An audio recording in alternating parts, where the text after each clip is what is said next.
It is now 7 p.m. in Gardner, Kansas. I'll call this Gardner City Council meeting to order. Please rise with me for the Pledge of Allegiance. I pledge allegiance to the flag of the United States of America and to the republic for which it stands, one nation, under God, indivisible, with liberty and justice for all. All right. These are the fun parts of being a mayor. I have a couple of proclamations here this evening. I'll start with this. I'll read this one from the dais. I will start this one out here because we are honoring a very special guest this evening. Kylie Lynn Hayes. Come forward. You're one heck of an archer. How do you do it? You don't know? Do you do a lot of practicing? Yeah. Lots of practicing. Spend a lot of time out at the range, honing your craft. You've done some amazing things here.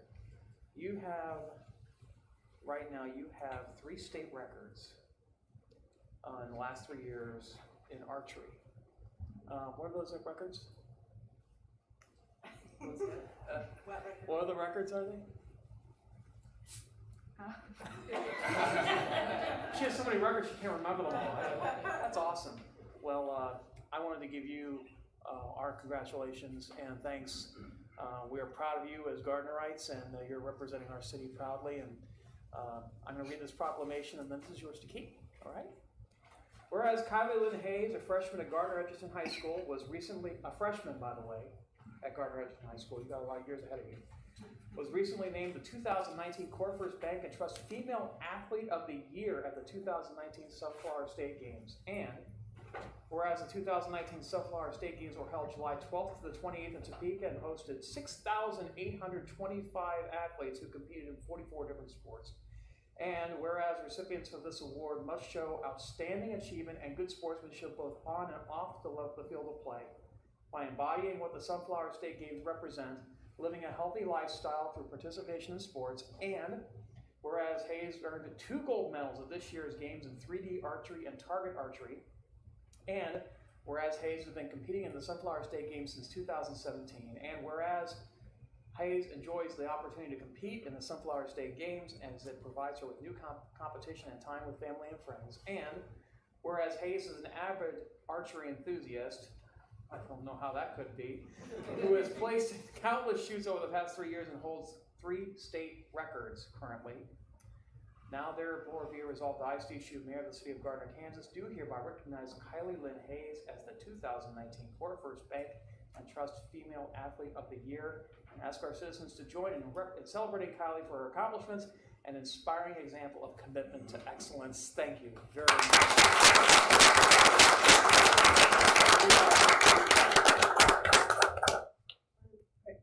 First, go ahead. To me, 1, 2, 3. One more.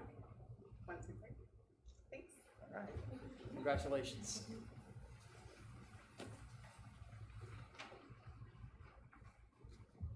I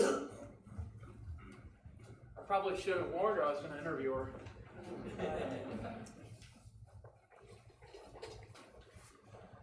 But she's good with a bow and a great gal, so I appreciate that. Proclamation number 2. This is for Constitution Week this year. And can anybody tell me, this is a civics quiz for all of you in the audience. How many years has it been since we signed the Declaration of Independence? Declaration of Independence, that was easy. The Constitution, that's what I meant. Constitution Week, so it's Constitution. My apologies. How many years has it been? Signed in 1787. You're flashing signals over here. Not me. It was a fly. 232 years it's been since the Constitution was signed on September 17, 1787, which is tomorrow, actually. Not 1787 tomorrow, but September 17th is tomorrow. So I'm going to read this out, and this will go as well into our city record. Whereas September 17th, 2019 marks the 232nd anniversary of the drafting of the Constitution of the United States of America by the Constitutional Convention. And whereas it is fitting and proper to accord official recognition to this magnificent document and its memorable anniversary, and to the patriotic celebrations which will commemorate the occasion, and whereas Public Law 915 guarantees the issuing of a proclamation each year by the President of the United States of America designating September 17th through the 23rd as Constitution Week, now therefore be it resolved that I, Steve Shute, Mayor of the City of Gardner, Kansas, do hereby proclaim the week of September 17th through the 23rd, 2019 be designated Constitution Week in the City of Gardner, Kansas, and ask our citizens to reaffirm the ideals of the framers of the Constitution that they had in 1787 by vigilantly protecting the freedoms guaranteed to us through this guardian of our liberties, remembering that lost rights may never be regained. So, happy Constitution Week. It's a document that has provided stability and liberty for our country for 232 years. May it live long. Now it's time for public comments. Members of the public are welcome to use this time to make comments about city matters or items on the agenda that are not part of a public hearing. If you wish to come forward, we only have 3 ground rules. For those of you who have never been up to the podium before, we have a 5-minute time limit, and we also ask that you do not engage in profanities or personal attacks. Other than that, you can speak on anything on or off the agenda. Other than that is covered by a public hearing, which we're not having this evening. So with that being said, if you wish to come forward, speak your name and address into the mic for the record at the podium.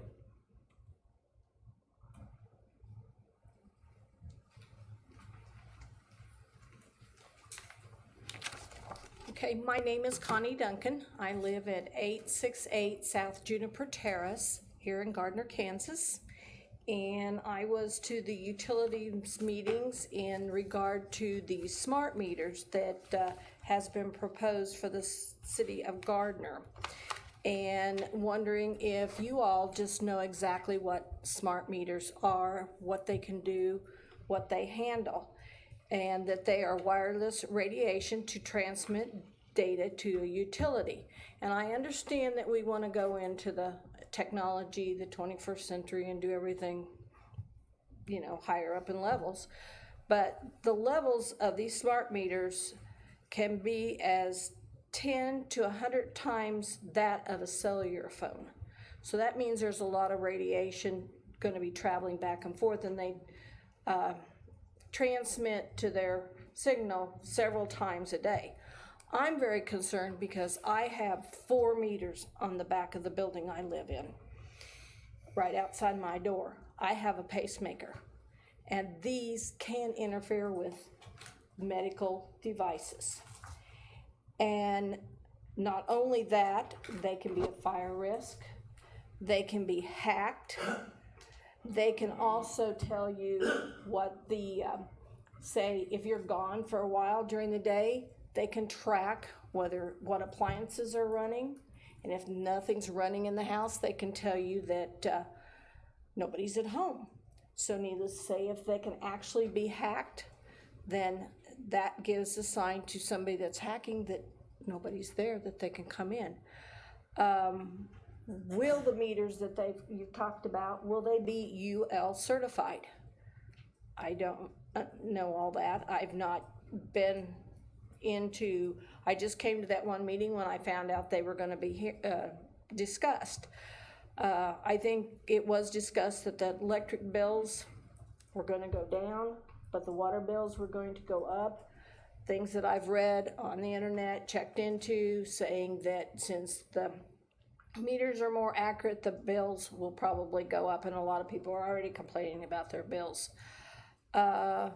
The lifespan of these meters is 12 to 15 years, where an analog like what we have now is 50 years. So look at the cost difference when you change from a smart meter to an analog. Who's paying that bill? I am, as a taxpayer and a citizen of this town. And that's where the cost, and I did talk to the commission. The gentleman came to me this evening and said that he will get, at that time they were going to get me the information. They're still trying to get me more information. I have this packet of that I copied off. I'd be happy to give it to you all. Please feel free to give it to our city clerk for the You all record. can look at it, it talks about all the risks and everything. I know that a lot of people think that the, internet, you know, there's a lot of things go on the internet, whether they're true or false. I listened today about a gentleman that, was on YouTube that had a pacemaker. And every time that he got near, or the smart meter was there, his pacemaker, he ended up in the hospital. You can't afford that. I've also heard about opting out, and if you opt out, you have to pay to opt out, and then you have to pay so much a month. I'm sorry, I'm on Social Security. I have a set income, so I can't, you know, to opt out is not gonna, it's gonna cost me to opt out. And if I opt out, are the other 3 meters that are at the back of my deal, are they gonna opt out? No, I don't think so. We just put guttering on our building. And one of the people that lived with us, they didn't want to pay, so we paid to put you know, so you got all those variables. And I just want you all to check into it, really think about this project before you go through with it. Okay. Thank you. Thank you, Connie. Appreciate it.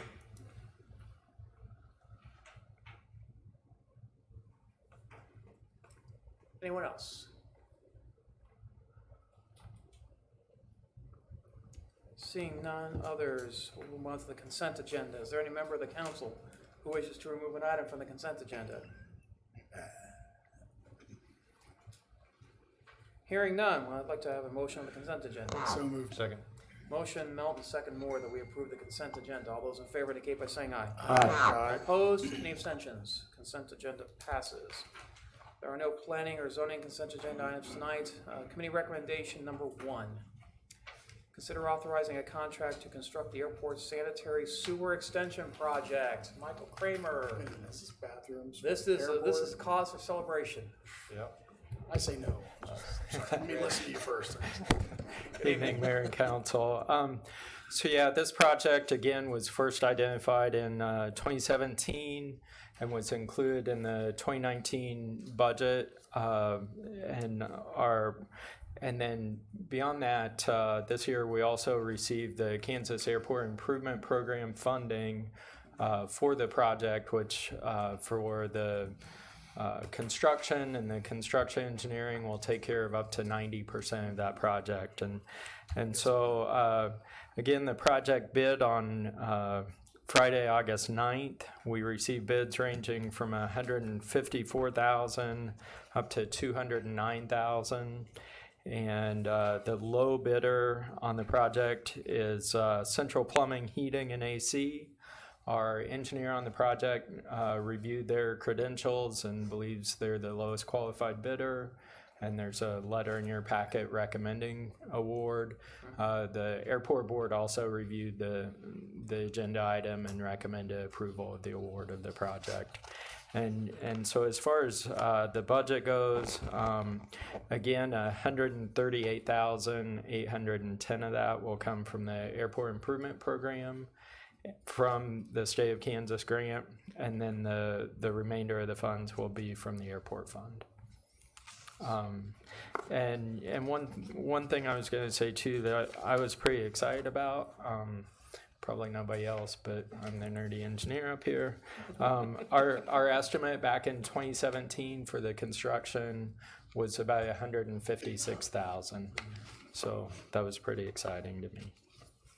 Excellent. Well, Take a thank you. win when you can get it. That's right. And the bigger one is that 90%. No, that's a Yes. giant win. It's hard to say no to that now. I was really opened up Setley tonight. And I would say too, if you looked at the plans, they do include both an extension across the street to serve the EAA hangar building, Chapter 16, and also the service line up to the existing restroom there. Great. Thank you, Michael. Any comments on new business on committee recommendation item number 1? I thought our airport guys would be here and jumping and killing. They're excited, believe me. Any comments, questions from the dais? No, I'm excited too. What's the timeline? So the construction itself is about 60 days, so we'll get a notice to proceed, just as quickly as we can. it takes a little bit of time to get their bonds and such in order. Will it be in by Christmas? As we said before, the Yes, super cold weather. I'm sure they will be very happy to hear that. I would expect so, yes. Great. Thank you, Michael. Any other comments? So moved. I forgot to actually name out the motion. Go ahead. I have a motion on new business item committee recommendation item number 1. So moved. Second? Motion Moore, second Gregorsek, that we authorize the city administrator to execute a contract with Central Plumbing, Heating, and AC to construct the airport sanitary sewer extension at an amount not to exceed $154,234.00. All those in favor indicate by saying aye. Aye. All opposed? Any abstentions? All right, committee recommendation item number 1 passes. Committee recommendation item number 2, authorize the city administrator to execute a contract for construction engineering services for the airport sanitary sewer extension project. I'm assuming this is housekeeping. This is housekeeping. Construction engineering and observation is required on every sanitary sewer project, and a large majority of this is the inspector being out there on site throughout the project. I really hope that this comes in less. It is based on hourly. They estimated every working day for this. Again, it is even at the full task order, it's about 70% of it will fall under the grant funding. So. Okay, great, thanks, Mike. Any public comment on committee recommendation item number 2? You didn't come up for 1, you probably won't be coming up for 2. Easy with the 2 thing in the bathroom. Number 1 and number 2, that's cute, that's cute. All right, any comments, questions, nothing juvenile? Any comments and sorry. questions? I'm out. None. All right, we'll go on to a motion for committee recommendation number 2. So moved. Second? Motion Moore, second Melton, that we authorize the city administrator to execute a contract. I know you just didn't get it in time. Yeah. Execute a contract task order with professional engineering consultants, PA, for construction engineering services for the airport sanitary sewer extension. All those in favor indicate by saying aye. Aye. Opposed? Any abstentions? Committee recommendation item number 2 passes. Thank you for your work, Michael. There's no old business. We're moving on to new business. New business on number 1. Consider authorizing a purchase and service agreement for the implementation of smart meter project, Gons Garcia. And would you be able to, when you come up, would you be able to maybe address some of the questions that Connie, the constituent, came up with? If you have that information, that'd be great. Good evening, Mayor, City Council. Before getting to the actual agenda item, I'd like to give you a brief history of the meters we have in the city. With the advent of the automatic meter reading known as AMR, which came out in the 80s and became more prominent in early 1990s as a way of to collect the meter reading in a automatic form.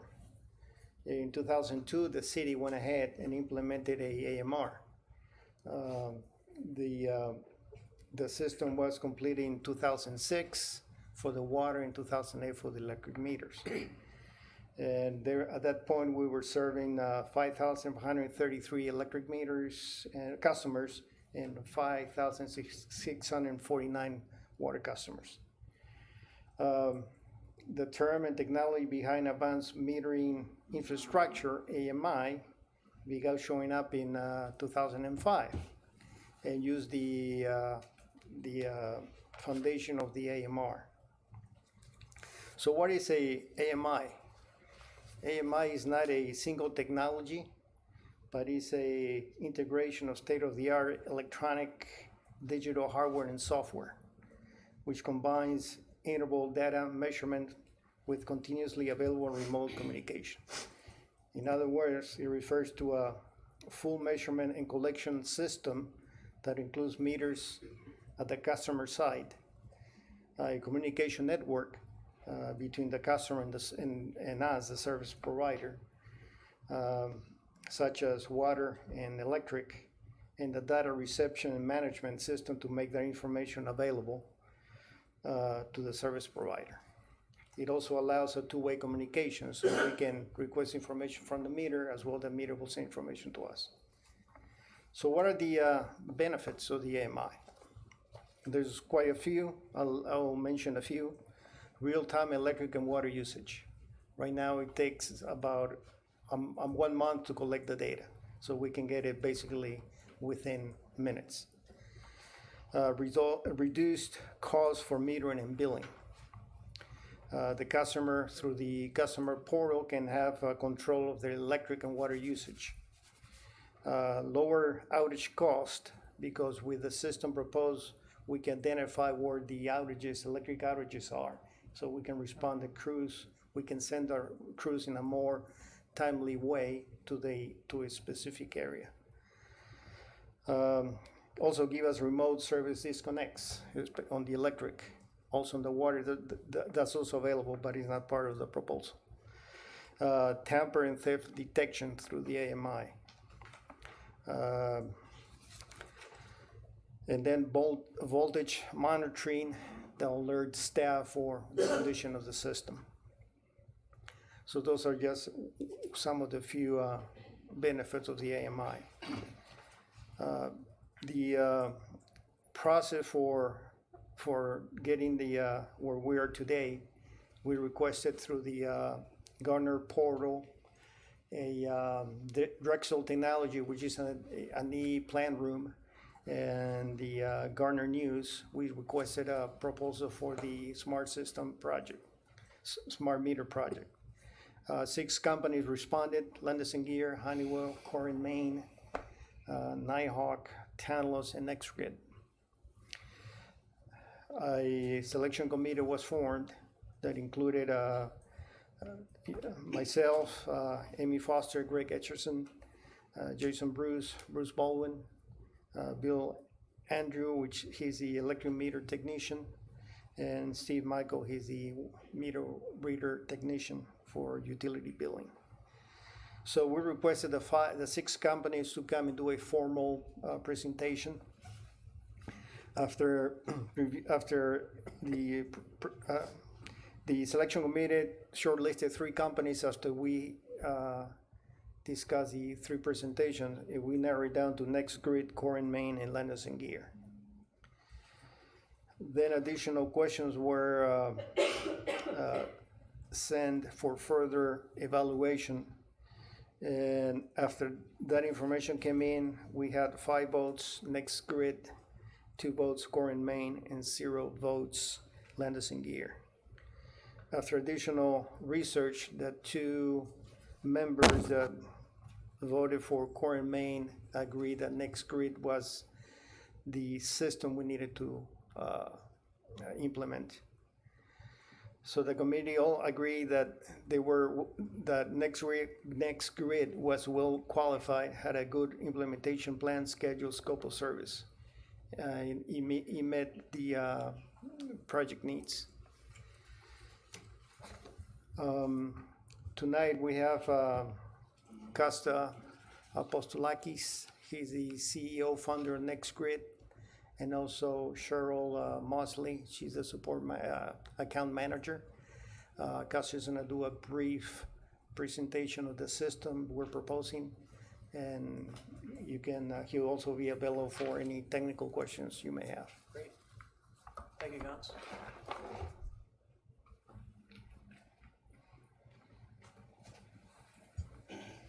Thank you, Mr. Mayor and council members. My name is Costa Apostolakis. I'm the CEO of NextGrid.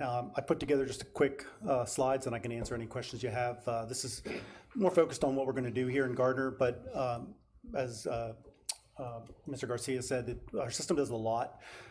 We don't believe in just doing meter reading. We believe a smart grid should enable the utility to gather enough data so that they can recover an ROI fairly quickly, typically within 2 to 3 years of a system deployment, and then obviously have a system in place for the future that improves the performance and the optimization of the water and electric system.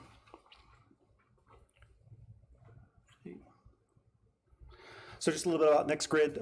We were founded in 2008. Again, our focus is just doing this. As a company, we focus on the communication and software side of things, and then we are compatible with pretty much every major electric, water, and gas meter that's on the market.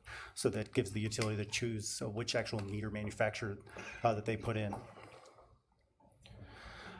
There is some major differentiators with our approach. One is the meters, but we also build a system that's very easy to manage. It's a simple system. We have some utilities that are only 400 or 500 meters use our system, and then we have large projects with over 80,000 meters use our system. Same software in every one of our projects.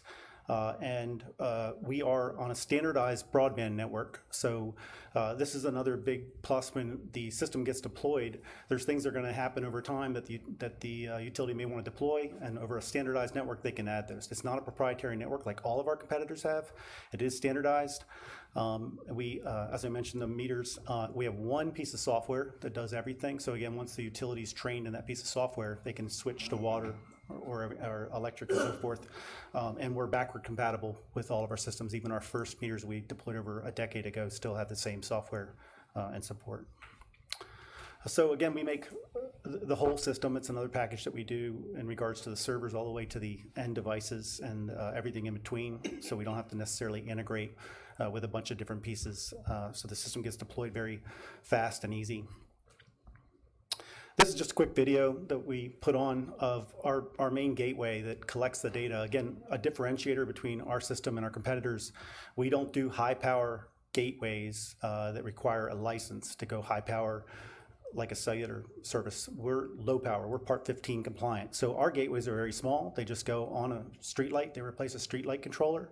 And that's it. What you just seen was the installation of the gateway.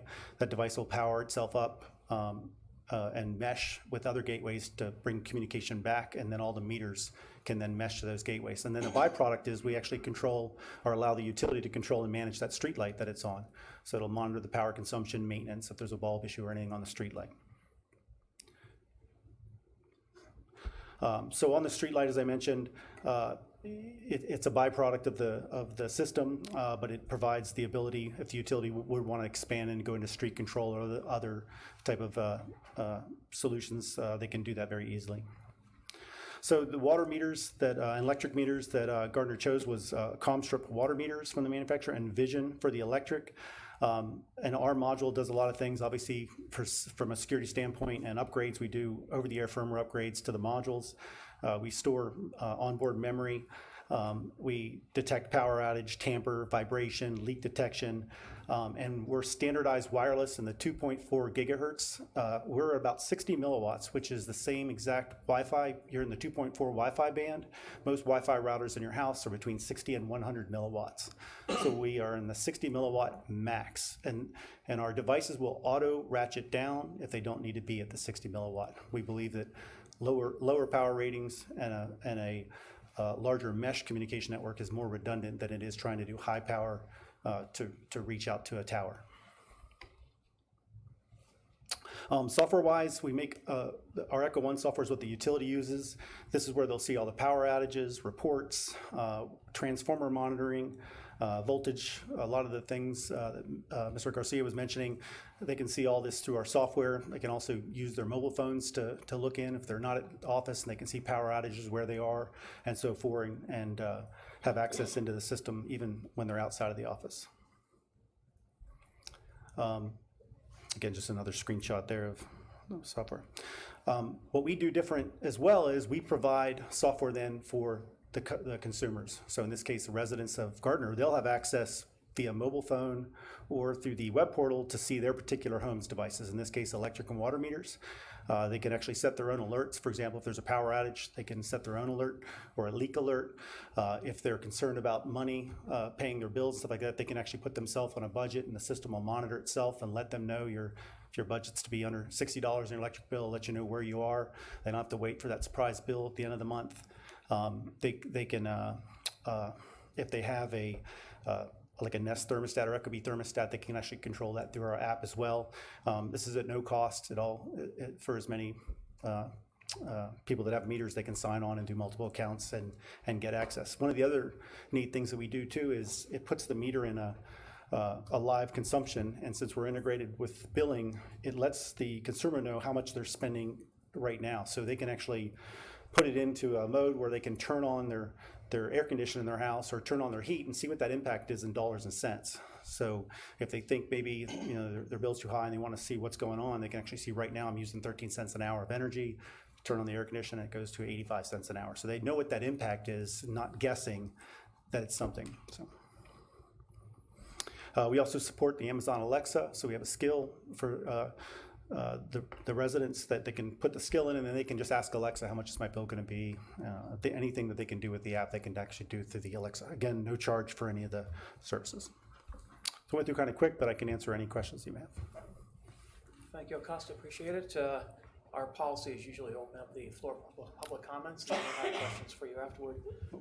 I am opening up the floor for public comments now if you wish to have a comment on new business item number 1. Seeing none, questions for Acosta or Cheryl or Gons on this solution? Quick question, does it cost us more if we don't have someone signed up? So if example earlier that when she came up and said she didn't want to be on, is that going to cost the city more money for the ones who don't? I think that would be the operation cost, but typically yes, because you don't have to deploy a truck any longer to go out and read the meter. So there's a cost, an incremental cost to go out and read that 1 meter. But you guys don't incur any extra cost on it? It's on the city side? That's correct, yeah. So, okay, that makes it easy for me.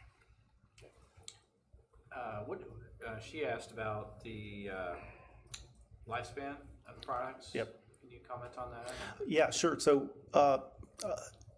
there's talk about the analog meters lasting a lifetime, but physically it may last a long time, but they're not very accurate when they're that old. So a digital meter is digital, so it is an electronic board, but our product is 20, we only do 20-year meantime failure components. So we actually warranty and do a prorated warranty for 10 years, but our product's built to do 20 years. Most electric meters, they would probably say 15 to 20 is what the manufacturers would say on most of the electronic goods that are on the meters themselves. So the meter cost, believe it or not, is fairly low. I mean, just to throw a number out there, meters are $30, $25, $30 for a digital meter itself. Is that because of the lack of physical parts that are in these meters? Yeah, they're just becoming more mass-produced and low cost. So, and with technology, things get less expensive over time. I mean, in the last 10 years, I would say the smart grid pricing has gone down overall from a system perspective. I want to address the health concern. I understood that you said your transmitters are emitting at 60 milliwatts. Is that correct? That's correct. Approximately 60 milliwatts At peak. Yeah. At peak, 2.4 gigahertz, and you equated that to. I just want to go over this slowly because I want everybody to understand that we have Wi-Fi routers in this room. They're emitting more than that. They're emitting more than that. A lot more than that. 100 is what I read here. 100 milliwatts is an Yeah, average. for a they're 2.4. legally allowed to go to 1,000. You can go to 1 watt under Part 15 compliant and not need a license. Yeah.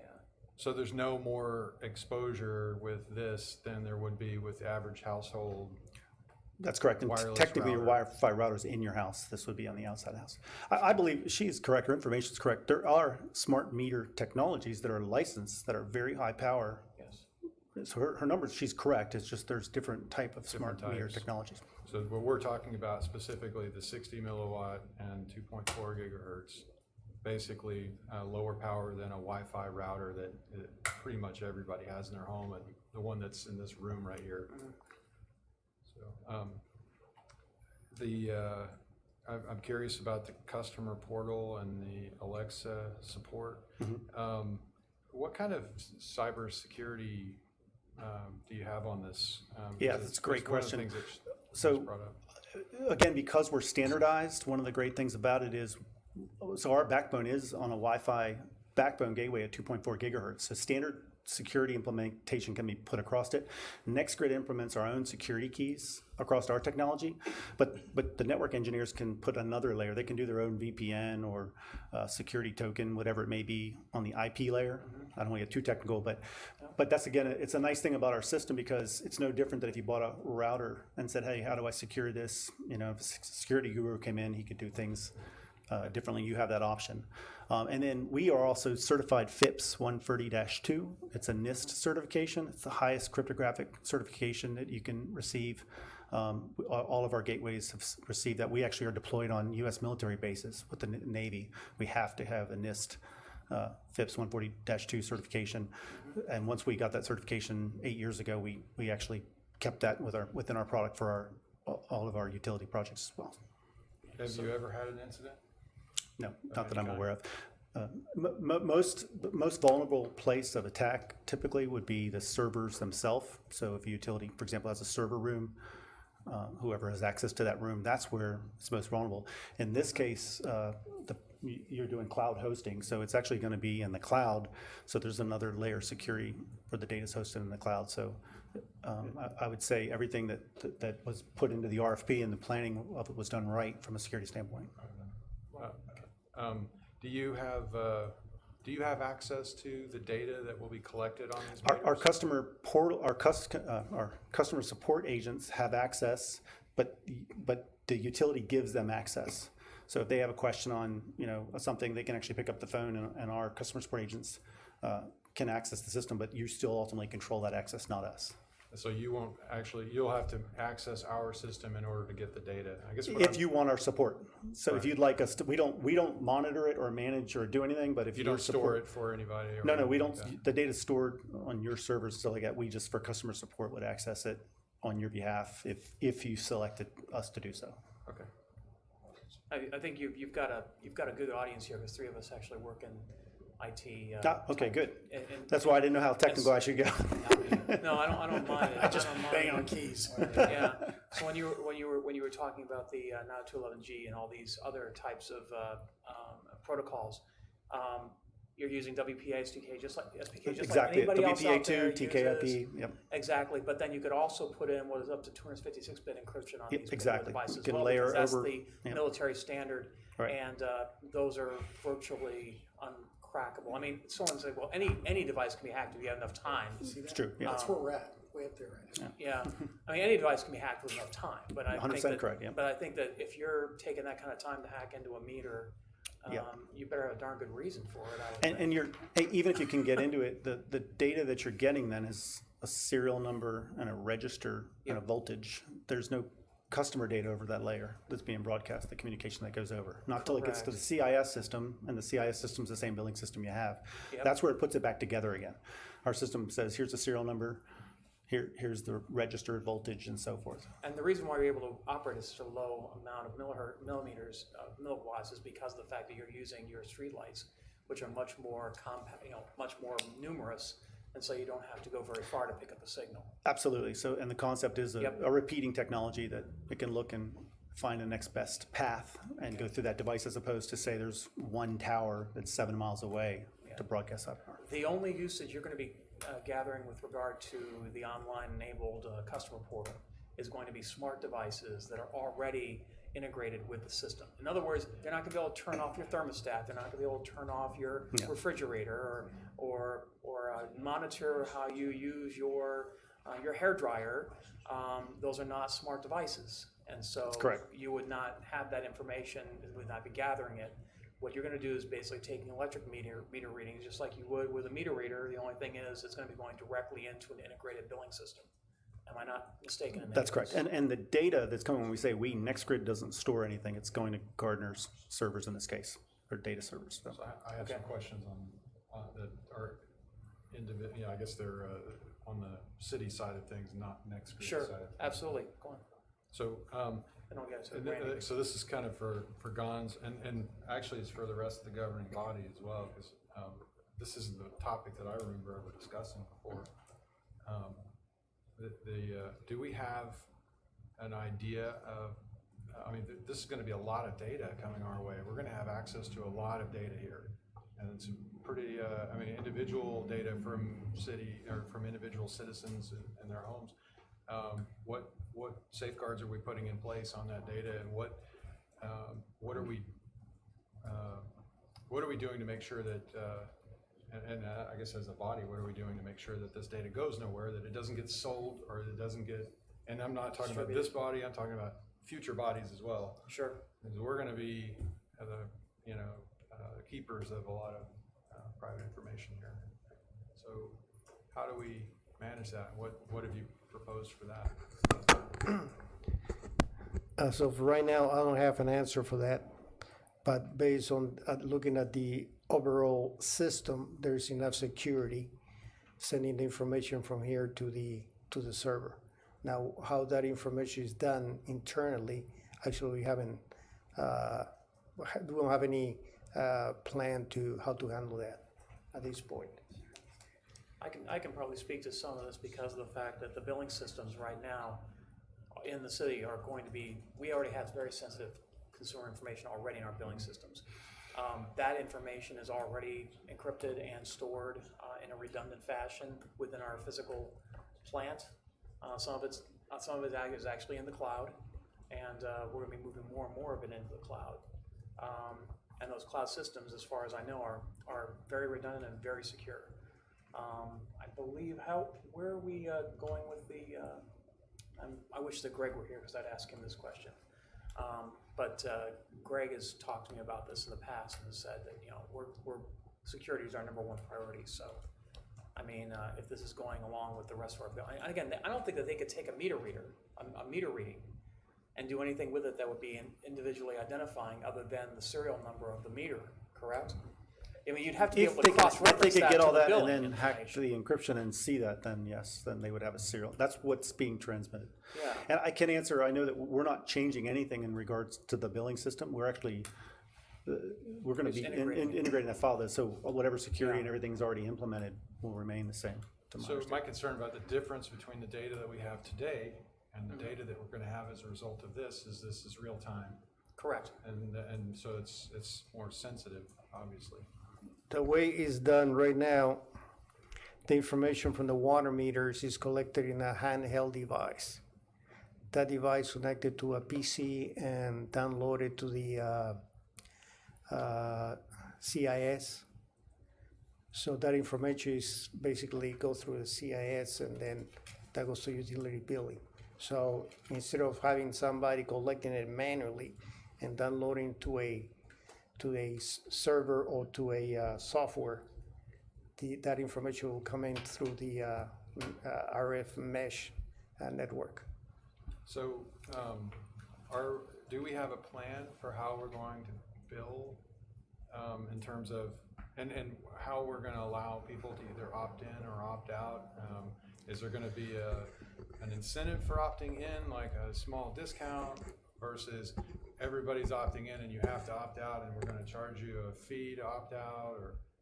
how's that Actually, gonna work? that question came from Ms. Duncan 2 weeks ago, and some cities have if you opt out, you have to pay a fee and then a monthly fee. So actually, we have not gone that far. We wanted to go ahead and get the system working, and then we can have a subcommittee to look at different policies that we may want to consider or implement in the city. But her biggest concern about opting in or out had to do with RF radiation, which I believe we've kind of already discussed on this. Am I not? Yeah, but what I'm saying, some cities say, yeah, you can opt out, but there's a fee associated. Correct. Is that the best way of doing it? I don't know. I don't think so. Personally, no. You're not gonna be opting in because we're replacing all the old meters, so Correct. you're already in. You can opt it Right? out. If we approve this, you're in. It's Yeah. just whether or not we provide an opt-out at all. We have a question in the audience. I'll allow you to come up. I usually don't, but please. And please state your name and address. Dennis Watson, 670 South Mulberry. Just a quick question. For example, if the main server goes down, which they have a tendency to do at times, if you lose Wi-Fi, does that shut the water and electrical to the customers? That's a good question, but I feel like. Great question. No, not at all. With the system, the default is on. So even if a disconnect, again, up to the utility how they want to program, if you disconnect a meter for non-pay, you can even set the system to say if you lose communication, should you turn back on or not. So it's a setting that the utility can control on it. So, and if the servers go down, the modules still read the meter. They store it locally. They can store up to 90 days at 15-minute incremental read. So you could lose communication for up to 90 days and still retrieve all your data with zero loss. Which won't happen with the cloud. No, it won't. Cloud is always on. Yes. So I'm really kind of interested in the consumer side of it as well. And so what kind of plan, and this may be with Danica as well for PR, to promote it and explain it and, you know, show the options and those kind of things to the consumer? Do we have anything in place or anything planned or suggestions, ideas? No, we haven't gone that far. The main purpose of tonight's agenda was to for city council to approve the proposal from NextGrid. There's a lot of things. It's a 60-month implementation program, so there's a lot of things that need to happen before going, like the opt-out option and other things.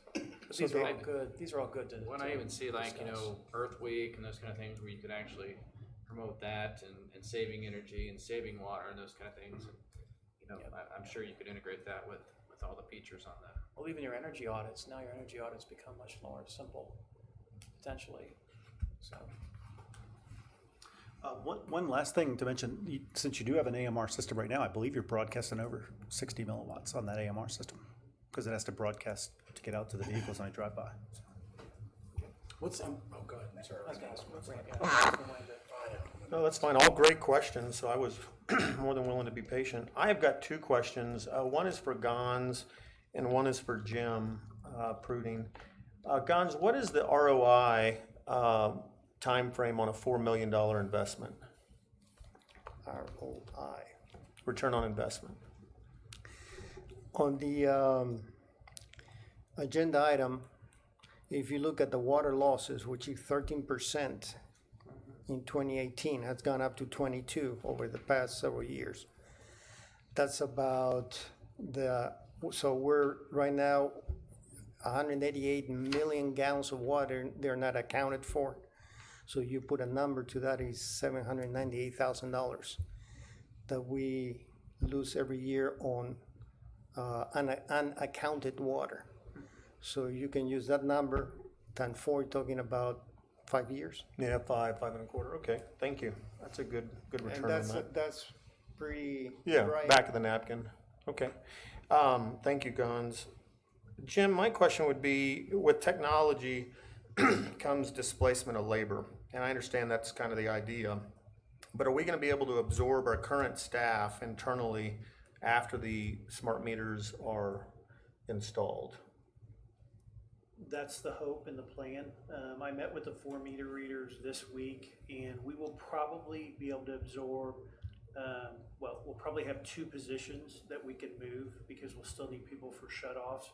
And I've encouraged them to look at other openings that we have in the city, start planning for that, start, visiting, interning, whatever you want to call it, to try to find out what's a good fit within the organization.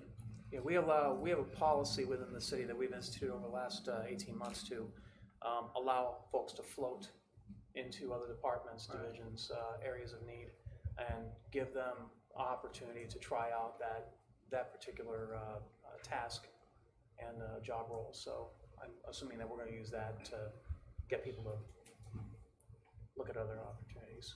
Okay, thank you. What are we looking at rollout time if we, go for this, and then from the time we go, everything's in place and we start changing out meters and stuff, what are we looking at time frame? It takes 120 days to get the meters. Once the meters are here, you're talking, let's say, October, December, starting in January. And then how long is that going to take, though, if we're changing out water meters and electric meters through town?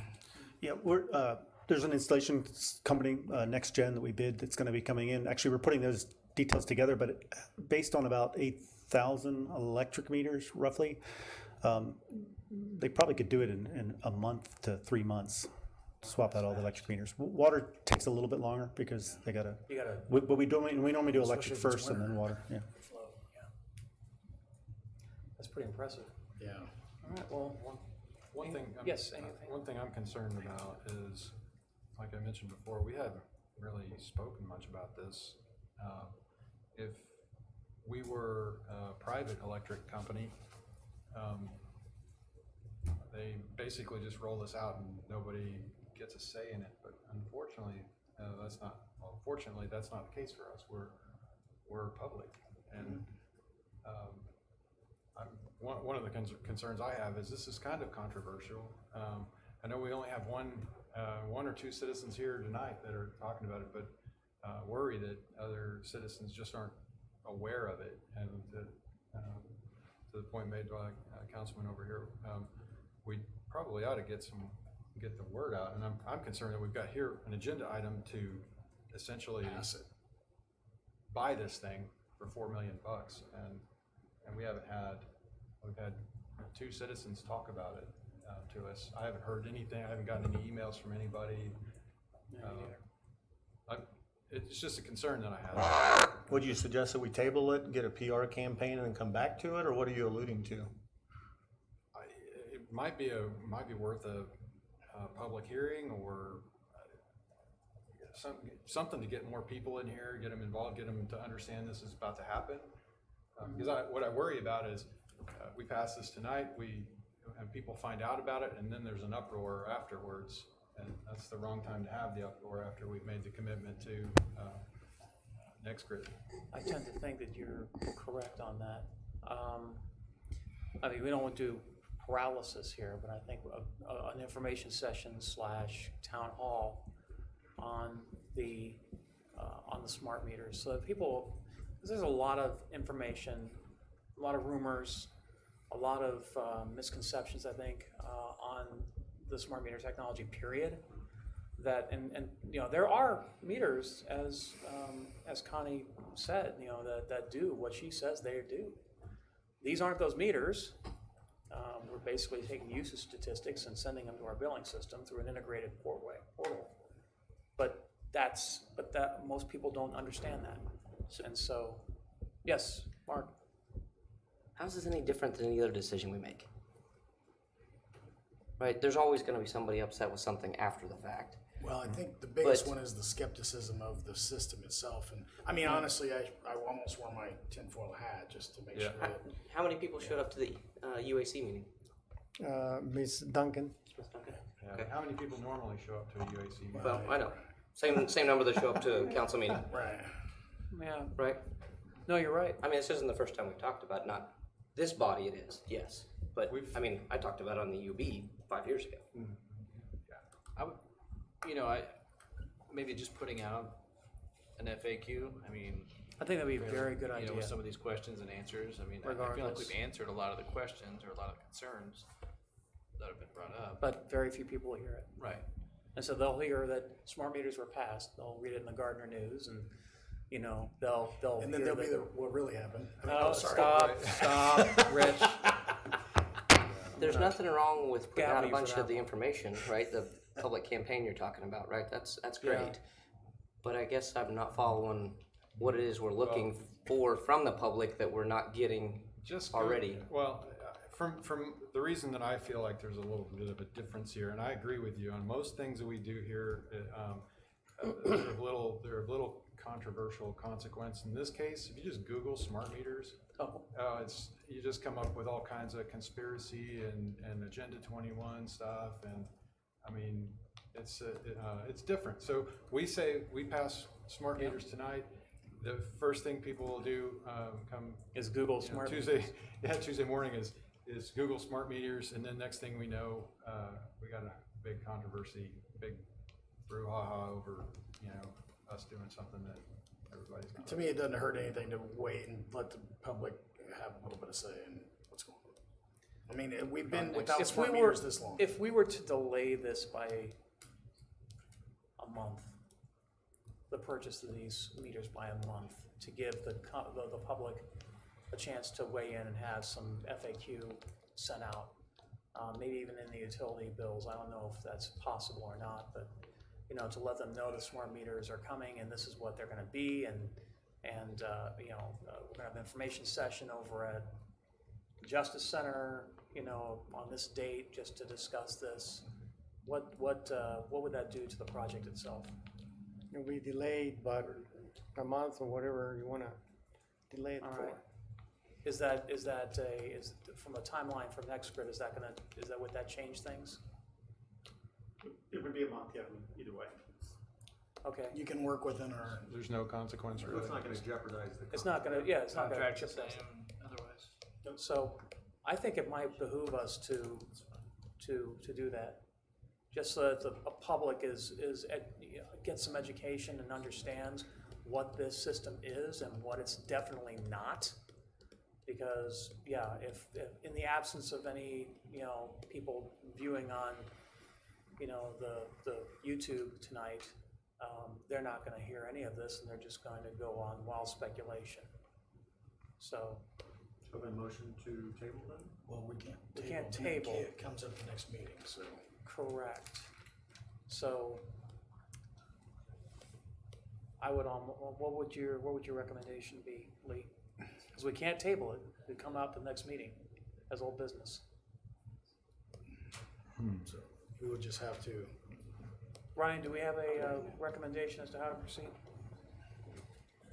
Well, you can, I mean, you set the agenda, Mayor, so you can simply Just pull it off, and- just withdraw it and from the reset agenda? it, Or if you want to continue it to a date certain so that the public knows what that date certain is. you Let's can go do on ahead that and as well. continue to a date certain. The next, would be the second meeting in October, we would continue this to. 21st. Be the 21st, okay. Let's continue I will ask for a motion to continue to the 21st of October. so moved. Second? And Matt pointed out, and you can take this up next, but the next item on the agenda is related, so.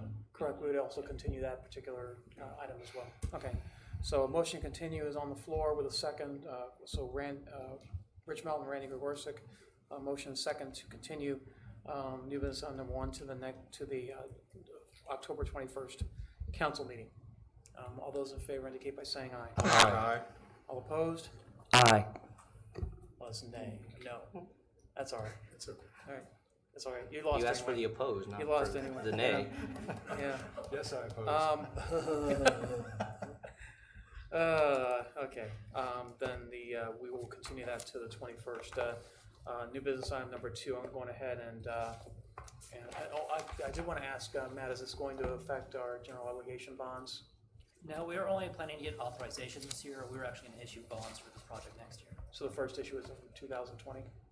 Yes. Okay, all right, so, yes, Can we ask the gentleman to come back out to do a town hall? to do a town hall for us? I mean, That would be a very good idea if we can swing it. So, absolutely, subject matter. You could bring some experts. meters. We're, and hap- plug we're them happy in. we could do a demo mostly on the customer portal and stuff to see That'd be what great. people are actually gonna get. Oh, that's that'd be wonderful. fantastic. Any education is good education. Any meters we can touch too, I mean, like, so this, they don't. We break. brought some this time too, but we can bring it. And Okay, then great. also maybe even putting out an FAQ or something, and if we can get it in the utility building, that'd be just some Great. information there too. Absolutely. Okay. Well, thank you very much, Alcosta. Appreciate your Thank you. your flexibility. Motion to continue new business item number 2. So moved. Second? Motion Melton, second Gregorczyk, that we continue new business item number 2 to the council meeting of October 21st. All those in favor indicate by saying aye. Aye. All opposed? Any abstentions? New business item number 2 is also continued. We are taking new business item number 3 on advice from council off the agenda for today. There will be a meeting with the Miami County Commission, I'm assuming, on this. And do we know what the day of that meeting is going to be? Not yet, so, I had made contact with the Miami County Counselor, reached out to Great. them, Okay, back in August, and I didn't hear back until this morning. So they They just think a little slower in Miami County, I guess. Yeah, so just from process perspective, they want us to go a different route than we were thinking, and I advised them that we were gonna take, so you'll have an action item at your next meeting on this. Okay, great, thank you. Guys, anything else on the first two? No. Okay, thank you. Thank you very much, guys. Appreciate your time and your presentation. It was good. New business item number 4. Consider changes to the council's 2019 state legislative agenda to include a policy position regarding protections for individuals against discrimination, and that is my agenda item. So I'll do a quick little presentation here. I'm not going to go to the podium. So after council updates and deliberation and ask for consensus, the general sense of the body at the time was to insert a line into our 2019 legislative agenda to address the issue of protections for individuals against discrimination. I use the language protection for individuals against discrimination because this is not just impacting our LGBTQ community, but it also impacts all individuals that are protected classes. The point of this particular new business item is that we would prefer if any of those protected classes are to be covered under law, that they be covered under the appropriate titles of the Civil Rights Act of 1964 as a 1978 amended, and also amended in 1991 with the passage of the ADA. So there's not going to be a lot on this. Basically, I'll read it out. The City of Gardner unequivocally believes in the inherent equal rights and worth of all individuals, regardless of race, color, religion, gender, age, national origin, veteran status, disability, genetic information and testing, family medical leave, sexual orientation, and gender identity or expression. That language comes directly from the hiring policies of the City of Gardner, Kansas. We also believe that passing ordinances at the local level which place adjudication and enforcement of these stances in the hands of ill-trained and ill-equipped city government resources are not prudent and could expose municipalities such as our own to undue litigation. In light of this, we would instead prefer that any protective acts or adjudications, as with Title VII of the United States Civil Rights Act, be passed at the state and federal levels where there are already adequate resources in place to handle anti-discrimination and harassment cases. So, I will open the floor for public comment on new business item number 4.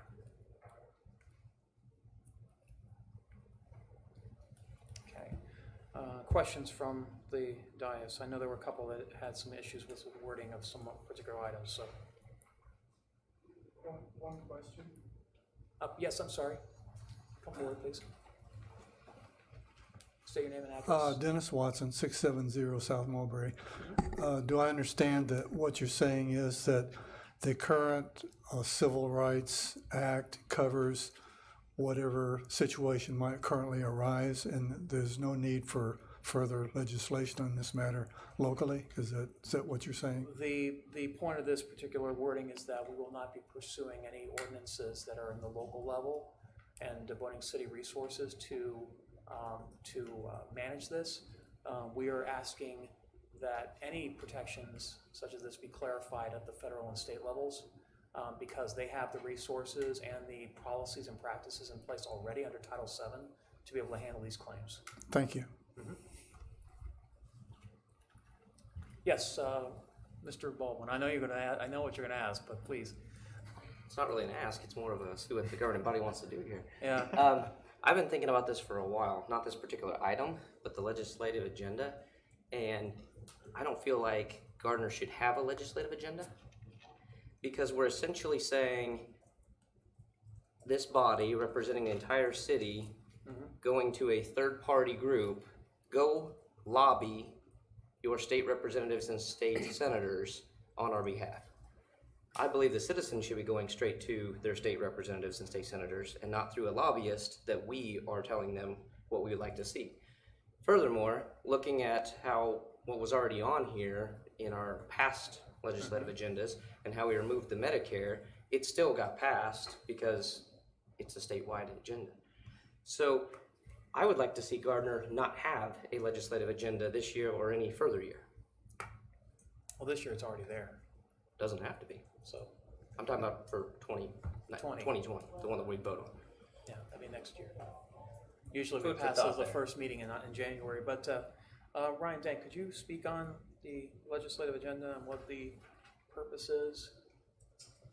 So, not all municipalities do legislative agendas. It's a municipality by municipality type issue. I do believe that, well, the league, obviously comes forward, and I think Matt puts it together. They come forward with some recommendations every year. And I think the idea is that, these are issues which are of interest to the municipal bodies themselves. Correct. Rather than to the citizens of Gardner as a whole. And that generally, I think, is kind of the pitch that LKM would or the position I think they probably would take. But in this case, LCAM doesn't have a position on this. They haven't stated a position on this legislative agenda. So I'm sure it will probably come up this winter in the LKM discussions as to what to put on the agenda, recommendations from LKM. But this is not an LKM statement. This is actually a statement of the city of Gardner. And so that's why, to me, it makes some sense. Because what we're doing is we are telling the other cities around us, as well as the state, that this is our position as a city. And I don't know if we can just, and I'm not saying that you're advocating for this, I don't think that we can just divorce ourselves from other cities and say we're not going to put our positions out there. I think Sure it's we can. important. Well, I don't think that would be wise. I think that, especially in Johnson County, I think it's important that individuals who are looking at what our positions are as a community, and they do. A lot of folks that are doing business with us want to look at our positions on certain issues. And I don't think that we can just say, well, we don't have any positions on anything. Because we do have positions on things. do Like, have for example, positions. concealed carry. Like, for example, fireworks. I guess those aren't on our legislative agenda. That's but I not part of the agenda, Exactly. but you're Correct. talking about a lobbyist group, LKM is, providing an agenda. Yeah, template. well, it's not just LKM, it's also Johnson County. Yes, but they provided it to Johnson County, which then gets filtered down to all of us. We look at it, and then it goes back. And then it gets voted on again by LKM before it gets pushed out to the state senators and reps. So you've got this complete third party, quote, representing all of us, when you could have went straight to your state representatives. Correct, and without a statement of position, how would they know that we're not having inconsistent lobbying efforts on the part of either the governing body or citizens? The citizens can go straight to their representatives anytime they want. Of course they can. Well, I guess the thing is, would we be supportive of doing a legislative agenda if the NRA sent it out? If the NRA was the body that was saying, hey, we want to do a legislative agenda for and pro NRA. I don't think so. I don't think having any lobbyist come in and say, this is what we want, because, see, this body was elected to represent the citizens for the city, not to then say, here's this lobbyist over here, we want to kind of tell them what to do, and then they're going to go lobby for the state on your behalf. Right. We weren't elected to lobby the state, we were elected to represent the city. I have a point of order. We're supposed to be talking Discussing about this particular item. Yep, Yeah, you're right. item You're number right. 4. You're right. No, you're correct. And item number 4 doesn't take into account. Whether or not we should have a legislative Right, agenda. it's just, do we want this language in the one that exists? And we should take up this question in another meeting if everybody agrees. No, you're right. You're right, Lee. You're right. Good point. Okay. Anyone else have questions or I just- concerns about this? yeah. Yes, Lee, please. I have concerns on just some of the language. Particularly the very first line, protections for individuals against discrimination. Yes. There's nothing about any law, including the Civil Rights Act, that protects anybody against anything. That law provides recourse for people who have already suffered discrimination. So it doesn't protect you. You've already suffered it. Suffered the discrimination. So what I would say is, I would call it adjudication of civil rights complaints instead of protections for individuals against discrimination.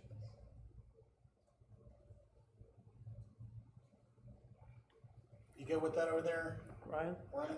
Okay. I thought I'd check with you just to make sure.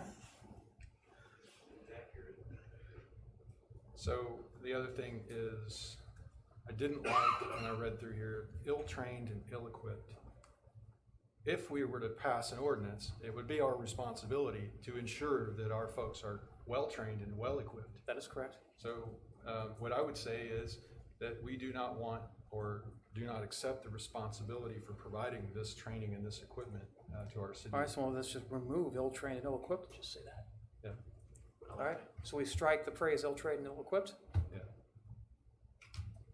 and that's good enough. All right. With those changes, is everybody good? Anything else you want to add or take away? Other than getting rid of the legislative agenda, which I knew you were going to bring up tonight. All right, well then, I will ask for a motion on new business item number 4. So moved. Second. Motion for second, Winters, that we approve the updated 2019 legislative agenda for the city of Gardner as amended by council. Point of order, could we read the amended version into record? Absolutely. So consider the addition of the attached proposed section 9 to the 2019 state legislative agenda, titled Adjudication of Civil Rights Complaints. The city of Gardner unequivocally believes in the inherent equal rights and worth of all individuals, regardless of race, color, religion, gender, age, national origin, veteran status, disability, genetic information, testing, family, medical leave, sexual orientation, gender identity, or expression. We also believe that passing ordinances at the local level, which place adjudication and enforcement of these stances in the hands of city government resources, is not prudent and could expose municipalities such as our own to undue litigation. In light of this, we would instead prefer that any protective acts or adjudications, as with Title VII of the United States Civil Rights Act, be passed at the state and federal levels where there are already adequate resources in place to handle anti-discrimination and harassment cases. There is a motion and a second on the floor. All those in favor indicate by saying aye. Aye. All opposed? Nay. Any abstentions? New business item number 4 passes 4-1 in favor. All right. On to council updates. This is a little light agenda. My goodness, time just got away from us again. Okay, does staff have anything for council? I will start with City Attorney Dank. Nothing for me, Mr. Mayor. Okay. City Finance Director. Nothing from me. Okay. City Clerk. Nothing for me. Right. Chief Belcher. Nothing. How are the pooches last week? There was many of them. Yes, I heard. They were happy they had a blast training. So Jason, thanks again for allowing us to do that. Yeah. Any chance you have to get into the water? Me? No, you didn't get in the water. No, I did not get in the water. Also, can you comment on the open house? Didn't they have another open house? Oh yeah, you had another open We house, had right? house yesterday. Thank you from 1 to 5. I think we had 40 to 50 people through there yesterday. That's great. It was pretty steady throughout the entire day, so we didn't have everyone show up at once, but we had plenty of people there to accommodate those that didn't show up. So That's great. Thanks. And one more thing too, at least 3 of my neighbors are doing the Gardner Police Academy. I've had a couple, and yeah, there really excited. actually was somebody that came through the two that said that they were in the CPA or Citizens Police Academy. Great. What's the enrollment now for that? We have 17 in there. 17. That's great.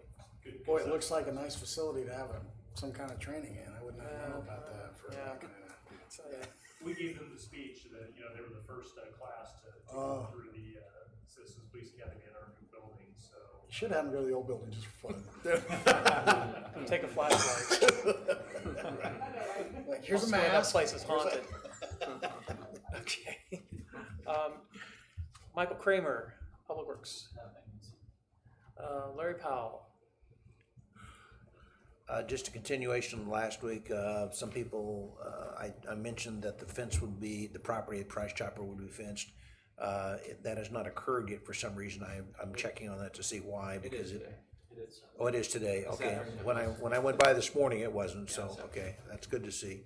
And then, the questions are, what's the big hole they're digging in the front side, and that is the underground drainage. So, stay away from the hole. It's not that deep yet, but it'll be deeper. And it also will connect across the existing through street. So at some point in time, that street will be temporarily closed while they connect to the existing drainage on the east side. I don't know when that will happen, but just be aware of that. And then the other thing I'd like to mention to you is that some folks are just now finding about the Gardner Business Center, which is directly behind the Kia car dealership on Moonlight Road. The Gardner Business Center first building is about 60% done on the outside. They're finishing on the inside. That particular facility will be home to the construction company that's building it. And also there would be about 2/3 of that front facility that will be for lease. So if there are people interested in leasing, they can contact Mr. Mike Brock, who is the owner of Gardner Business Center. The remaining property that's directly to the west, if you look at that, they're currently getting that property ready for his second phase, which will be the 20,000 square foot building, which will be flexible lease space. So, and by that, it'll be cut into whatever size people need to lease from him. So just wanted to bring you up to speed on those. Great, thanks. A few other things going on. I think there's a ribbon cutting happening at Mid-America Bank, and a couple of other groundbreakings that'll be happening at Belfonte, and you're just a busy guy right now, really busy. Jason Bruce, Parks and Rec. Just a reminder, next weekend we'll be having our Smoke on the Trails barbecue competition out at Celebration Park. It starts Friday. Teams check in, and then Saturday they will have the judges. We'll do awards, and then also we have an event called the Grand Slam Craft Beer Wine Fest. That is next Saturday as well. So we're gearing up for those two events. It'll be a big weekend out there. Oh yeah. Get your tickets. Yep, they're going fast, I hear. So, Gons Garcia. Just to be clear, the new business number 3 on the annexation, that's something I need to bring back to you next meeting? As soon as Miami County acts on it. So they have to act on it first. Am I correct in that? So we have to do a formal request to them, and so that'll come back at your next meeting. And Okay. Then it's in their hands to. Okay. Great. No, that's fine. I want to make sure we do things by the book. Okay, thanks. So, yes. All right. City Administrator. Nothing tonight. Nothing tonight. All right. I'll go around the horn, starting with Mr. Gregorczyk. I'm fine, thank you, Mayor. All right. Mark Baldwin. I don't have anything. Tell Nothing winners. for me. Nothing. Wow. Lee Moore. I think that's something. Yeah, in light of this being Constitution Week, I was thinking that, and we have the utility item on our agenda today. I was thinking it might be nice if we put together or got the utility commission to maybe draft up a utility customer bill of rights, especially in light of the data security responsibilities that we're going to have with the real-time smart meter data and some of the other instant shut-off, instant turn on kind of capability that we're going to have. Seems like it might be a good idea to have something like that for folks. And just put it on the website, on the utility page. It could be part of our public relations, communications plan to have something like that drafted. Does everybody agree with that, or? I think it's a good. Seems reasonable. Yeah. So maybe you can work Hey, on that. Danica, more work for you. Do you think in 200 years they'll always sit around, you know what this week is? Yeah. Electric. Utility, right. Utility customer bill of rights week. Exactly. Anything else? That's all I had. Okay, Rich Melton. I just wanted to say thanks to Parks and Rec crew over the weekend. I know at Celebration Park, man, it was crazy. You had all the soccer games going on, And the baseball games, and the cross country, and And I love, by the way, the no parking signs right there as we come through there was no cars parked on the side of the road. I was like, wow, what's the big deal? There's no parking anywhere. So, but that was pretty awesome. And then I think that was something else. I can't remember now. But man, it was good. It was really good. That's all right. So I'll think about it when you're talking. I'm sure you'll So figure go it ahead. out. Thank you. Yep, no problem. I only had a couple of things, and now I've forgotten what I was going to say. I can bloviate. If we know you can. That's all right. I think we've got some really big things happening. I know we've got a big agenda next meeting, so if you want to come out, that'd be a great place to bring popcorn and it's gonna be interesting. Goodness gracious. Oh, I did want to ask you about Celebration Park. There were some concerns, complaints, I guess, about some overgrowth in certain areas of the park and the area of the playground area. Did you get that before, and did you have a chance to take a look at that? I have not. I was on vacation last week. Okay, so there's some overgrowth, I think, over in the play area. Some of the mulch is washed away a little bit. We just want to make sure we get that on the radar screen to have it take a look at. Thank you. And then, what was the other thing? I can't remember it. That's all right. Keeps me from talking. Thank you again for everybody, taking care of your work within the city. It's been an interesting couple of weeks, and I know that the next few weeks are going to be very interesting. Yes, I'm dropping a lot of hints. With that being said, I will entertain a motion to adjourn. So moved. Second. Motion Moore, second Melton to adjourn. Did you remember your thing? No. Okay, well, fine. I'll live stream it later. All those in favor indicate by saying aye. Aye. All opposed, any abstentions? We are adjourned.